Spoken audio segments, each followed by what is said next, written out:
أعوذ بالله من الشيطان الرجيم بسم الله الرحمن الرحيم Assalamu alaikum wa rahmatullahi wa barakatuh, my dear brothers and sisters. So today I'm going to talk very briefly about marriage conflict, because so many people come to me talking about the problems that they've got in their marriage, and they feel so unresolvable, so overwhelmed that they end up just getting divorced. They end up just walking away and like looking for that marriage, looking for that relationship elsewhere. And of course, broken families is not ideal and leaves all sorts of problems in its way, because I'm sure many of you know. Now, the first thing to say is the Prophet ﷺ told us that the shaitan, there's a special shaitan who is specifically there to split married couples up, to cause fitna, to cause trouble between married couples. And actually the Iblis, who is like the leader of the shayateen, this particular shaitan who makes a fitna between married couples, that is like his favorite servant, it's his favorite shaitan. So we must understand how the shaitan works, because usually marriage conflict and divorces don't usually come from a place of massive problems. They're little things that build up over time, and then everybody starts getting resentful, you start arguing about things. And one of the main things that I'm just going to very briefly talk about today is communication, because pretty much every marriage that I get presented to me that has problems is just a matter of changing the way that we communicate with each other. So all relationships, even the most successful ones, have some level of conflict, right? It's unavoidable. It's just a part of life. This is the dunya. And you know, when we see all these perfect marriages on like Hollywood and Bollywood and whatever it is you guys watch, this isn't reality. When we see these perfect relationships on TikTok and social media and stuff, this is not reality of those relationships. I mean, like, how many of those influencers have we seen? And they present these amazing views of themselves in these perfect marriages. And then like a couple of months later, one of them comes on and says, well, actually, we're getting divorced. Actually, it's not worked. We had this, and this problem. He was doing this, she was doing that. And then it all just gets really nasty and really toxic. And we've seen loads of that over the years. So sometimes it's a case when we're looking at conflict to manage conflict rather than resolve the underlying problem, because relationship conflict is natural and it has functional positive aspects that give us opportunity to grow as a couple and to understand each other better. Some problems, my brothers and sisters, you're not going to solve because there are natural personality differences between you. You're never going to agree on anything. Like, you're not going to agree on everything. You're not going to disagree on everything. You will have things that you agree on, things that you disagree on. And there are differences between the personality of yourself and your husband or wife. So these are the 4 things that I want you to think about in terms of your own marriage, whether you've got a good marriage or you haven't got a good marriage. Think about it anyway, because a good marriage can become a bad marriage, and actually quite quickly and quite easily. So I want you to think about your communication and how you're communicating within your marriage. So the first thing is criticism. Do you criticize one another? Criticism, what does it sound like? Okay, oh, you're always late, you never do this. You know, these very exaggerated statements that we make about each other. So instead of saying you're always this, or you're always that, or you're always late, or you're always doing X, Y, and Z, why don't you just complain in a nicer way? Of course, we have to make complaints to each other, but do it in a nice way. Maybe it hurts that you haven't stuck to our agreement, and let me know that you would be late from work. Can we talk about coming up with a plan about how we can work together to communicate about this better? The second one is contempt. Contempt is like a really bad one. Contempt shows when one of the partners feels that they are better or superior in some way to the other, and so like they end up talking down to that other person because they think that other person isn't good enough, or that's the impression that they give. So spiritual comments are often used with our communities as a way of showing contempt to our spouse. So, oh, look at you, you can't even get up for Fajr.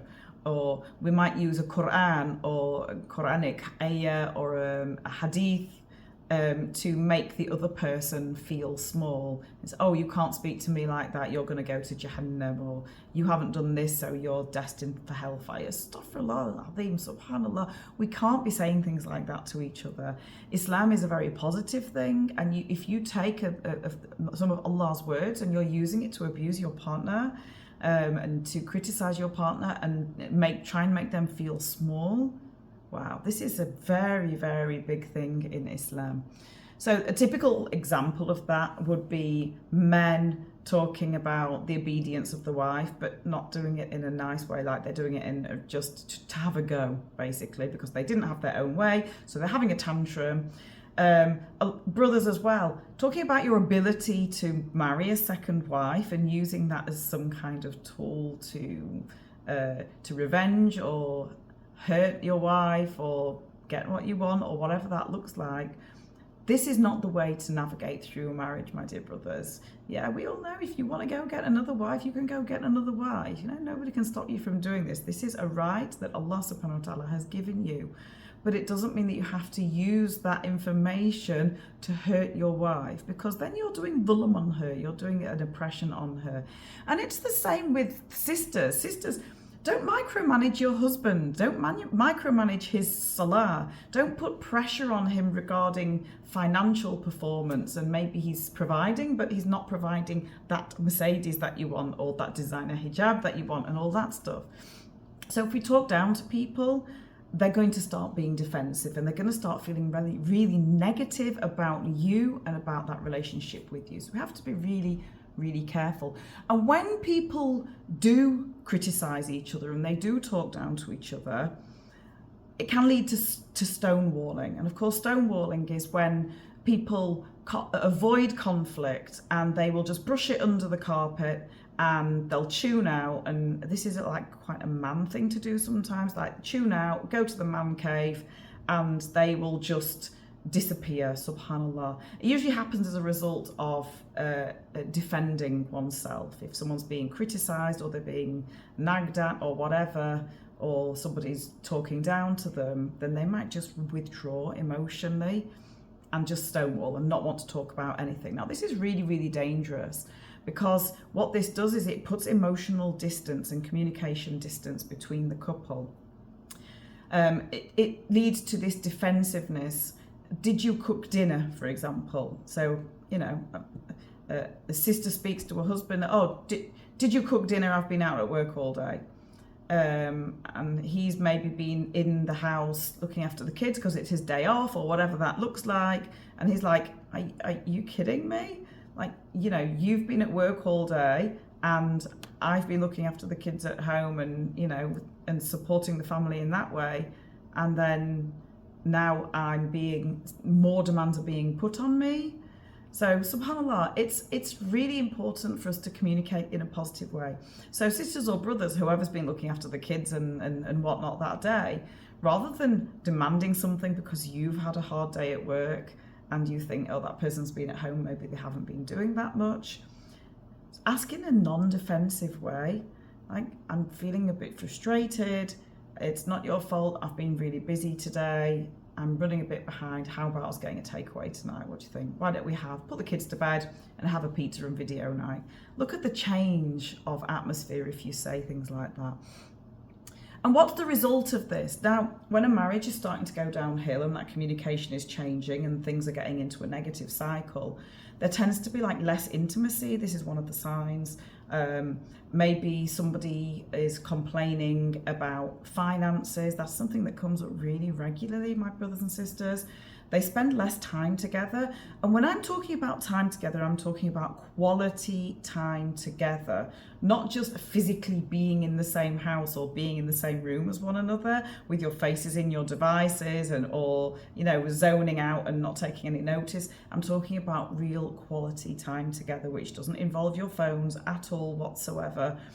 That time is so important because that time gives opportunity for you to grow together, to communicate together. Now, another red flag is if you start arguing over the stupid stuff, arguing over little things, and those little things feel really, really big, and they eventually cause really big arguments. Why?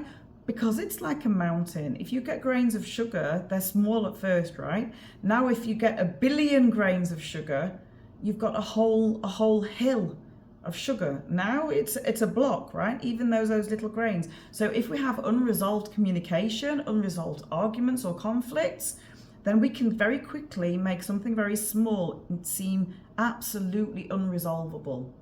Everybody wants to stick to their point. Nobody wants to move. Everybody's stubborn, subhanAllah. You know, my brothers and sisters, marriage and families, it has to be built on a team. But you can't dictate how the other team member is contributing to that team. You can only control how you contribute to that marriage. Now, when we are building a home, when we're building a marriage, we're reliant and we're building on sakina, because this is what Allah subhanahu wa ta'ala mentions in the Quran is like the foundation of a marriage. When you look for a marriage partner, what are you looking for? You're looking for somebody who's gonna give you peace. So brothers and sisters, if you're like considering somebody, maybe you're not married, if you're considering somebody for marriage and they're already not bringing you peace, they're already bringing drama and issues and demands and all the rest of it, doesn't matter how much you like them or how much you're attracted to them. If they're already bringing you trouble, then maybe it's time to decide to have somebody else and to go and look for somebody else to consider for marriage who is going to bring peace into your life, inshallah. So I'll end there, inshallah ta'ala. May Allah subhanahu wa ta'ala bring us peace and blessings in our marriages, inshallah. May Allah subhanahu wa ta'ala put us in that position where our communication is positive and we avoid those 4 things that I've mentioned. So avoid criticizing, avoid talking down to your partner, avoid the silent treatment, and avoid being defensive, because it will only end in tears. Assalamu alaikum wa rahmatullahi wa barakatuh.